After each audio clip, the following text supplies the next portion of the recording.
Ya, salam sahabat Yes. Bagaimana kabar saudara-saudara hari ini? Saya berdoa, saya berharap saudara-saudara dalam berkat, dalam kasih, dan dalam sukacita Kristus Yesus. Nah, sahabat-sahabat Yesus, kita saat ini berada pada hari Sabtu. Tepatnya dalam Trihari Suci ini menjadi peristiwa Sabtu Sunyi, di mana Yesus dikuburkan. Karena itu firman Tuhan pada saat ini menyapa kita dari Injil Matius 27. Injil Matius 27 ayat yang ke-57 sampai dengan ayat yang ke-66. Demikian firman Tuhan bagi kita semua. Menjelang malam datanglah seorang kaya, orang Arimatea yang bernama Yusuf dan yang telah menjadi murid Yesus juga. Ia pergi menghadap Pilatus dan meminta mayat Yesus. Pilatus memerintahkan untuk menyerahkannya kepadanya. Dan Yusuf pun mengambil mayat itu, mengapaninya dengan kain lenan yang putih bersih, lalu membaringkannya di dalam kuburnya yang baru, yang digalinya di dalam bukit batu. Dan sesudah menggulingkan sebuah batu besar ke pintu kubur itu, pergilah ia. Tetapi Maria Magdalena dan Maria yang lain tinggal di situ, duduk di depan kubur itu. Keesokan harinya, yaitu sesudah hari persiapan, datanglah imam-imam kepala dan orang-orang Farisi bersama-sama menghadap Pilatus. Dan mereka berkata, "Tuan, kami ingat bahwa si penyesat itu waktu hidupnya berkata, 'Sesudah 3 hari aku akan bangkit.' Karena itu perintahkanlah untuk menjaga kubur itu sampai hari yang ketiga. Jikalau tidak, murid-muridnya mungkin datang untuk mencuri dia, lalu mengatakan kepada rakyat, 'Ia telah bangkit dari antara orang mati.' Sehingga penyesatan yang terakhir akan lebih buruk akibatnya daripada yang pertama." Kata Pilatus kepada mereka, "Ini penjaga-penjaga bagimu, pergi dan jagalah kubur itu sebaik-baiknya." Maka pergilah mereka dan dengan bantuan penjaga-penjaga itu, mereka memeteraikan kubur itu dan menjaganya. Demikianlah pembacaan firman Tuhan bagi kita semua. Berbahagialah kita yang mendengar, merenungkan dalam hati, dan melakukan dalam kehidupan sehari-hari. Haleluya. Nah, sahabat-sahabat Yesus, hari ini menjadi hari Sabtu Sunyi, menghayati bersama bagaimana waktu itu Yesus dikuburkan. Cuma persoalannya adalah bagaimana kemudian sikap kita ketika kita kehilangan. Salah satunya adalah persoalan kedukaan. Ketika ada saudara kita mungkin, ada sahabat kita, ada bagian dari keluarga kita yang dipanggil Tuhan. Apa yang biasanya saudara rasakan? Biasanya saudara-saudara ada 5 fase kedukaan yang biasa terjadi. Yang pertama adalah denial, yang kedua adalah anger, yang ketiga adalah bargaining, dan yang keempat adalah depresi, dan yang terakhir adalah acceptance. 5 fase ini biasanya terjadi dalam semua kehidupan manusia. Tentu waktunya berbeda-beda. Ada yang sedikit, ada yang banyak, ada yang lama, ada yang sebentar. Yang pertama pasti yang muncul adalah denial. Sikap menolak, sikap yang tidak siap. Mengapa hal itu terjadi? Dan itu terjadi juga pada bagian dari murid-murid Yesus. Mereka menyangkal bahwa nggak mungkin Tuhan yang mereka sembah, Tuhan yang hidup itu mati. Apalagi kemudian disalibkan. Nah, karena itu kemarin sebenarnya dalam pelayanan Sabda Jumat Agung, banyak orang kemudian mempertanyakan apa makna kematian Yesus. Apakah Tuhan kalah terhadap seluruh perjuangannya dan sebagainya. Tentu itu sudah selesai kemarin. Tapi sekarang yang menarik adalah fase-fase ini. bahwa ada persoalan denial di sana. Dan yang menarik saudara-saudara, ada Yusuf dari Arimatea. Dia mencoba mengolah kedugaannya dengan mengambil mayat Yesus dan mengapaninya lalu meletakkannya di dalam kubur yang sudah dipersiapkan. Nah, fase yang kedua saudara-saudara adalah fase anger. Anger ini adalah fase emosi atau marah. Kemarahan yang biasanya muncul itu kemarahan yang disebabkan karena rasa takut. Takut ketika kemudian kita ditinggalkan. Ketakutan karena mungkin kita berbuat salah. Ketakutan mungkin selama hidup kita tidak melakukan yang terbaik. Dan sebagainya. Ketakutan-ketakutan yang ada. Dan yang menarik pada saat ini, proses atau fase kedukaan ini tidak hanya dialami oleh para murid. Termasuk para imam-imam kepala dan juga orang-orang Farisi. Mereka juga punya kemarahan yang sama. Kemarahan dalam hal takut yang sama.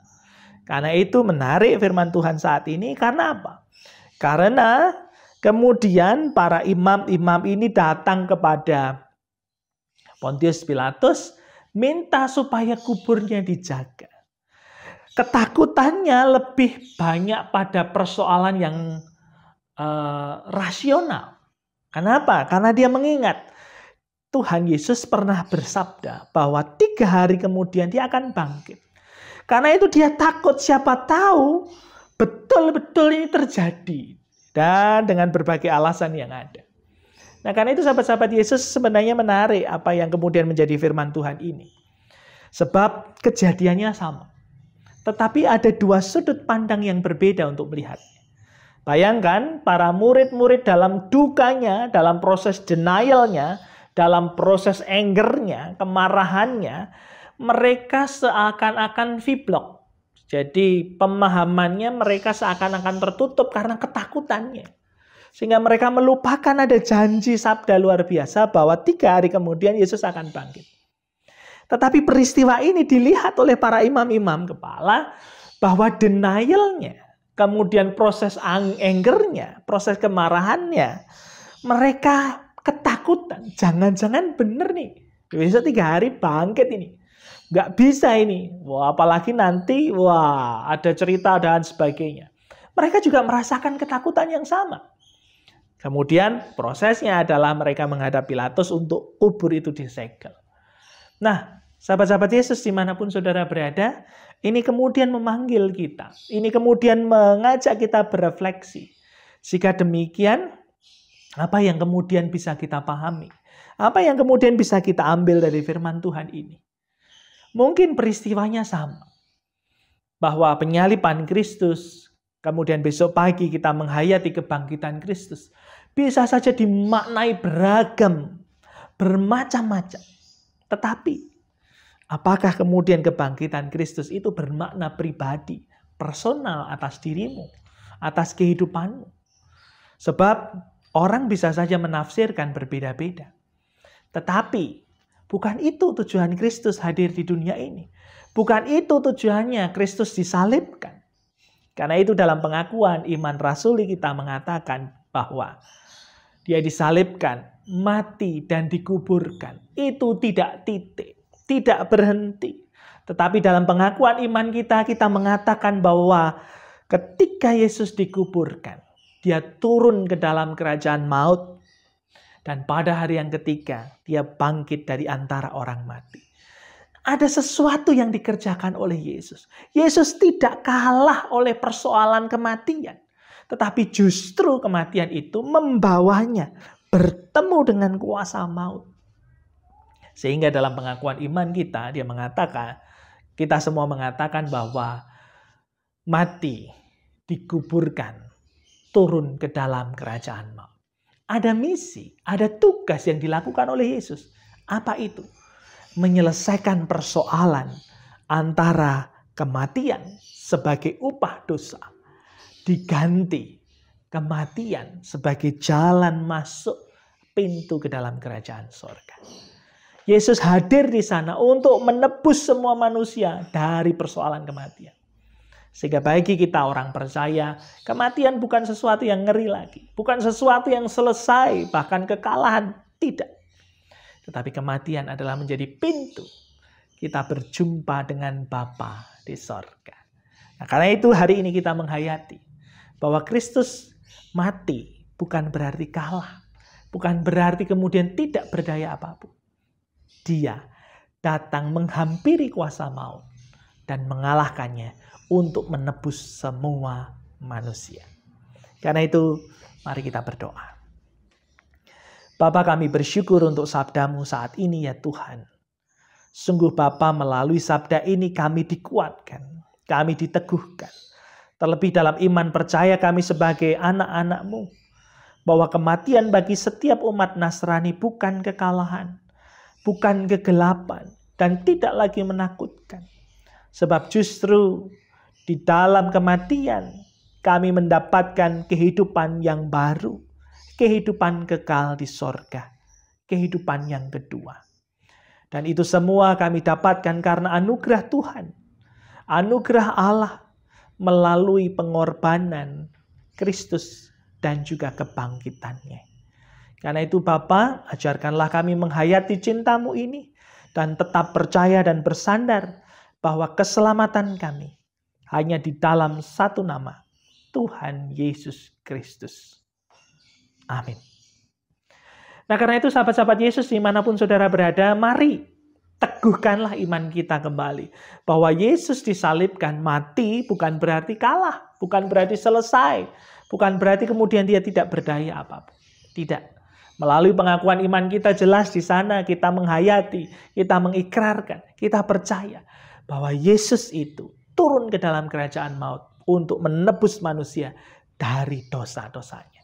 Karena itu mari percaya bahwa besok dia akan bangkit.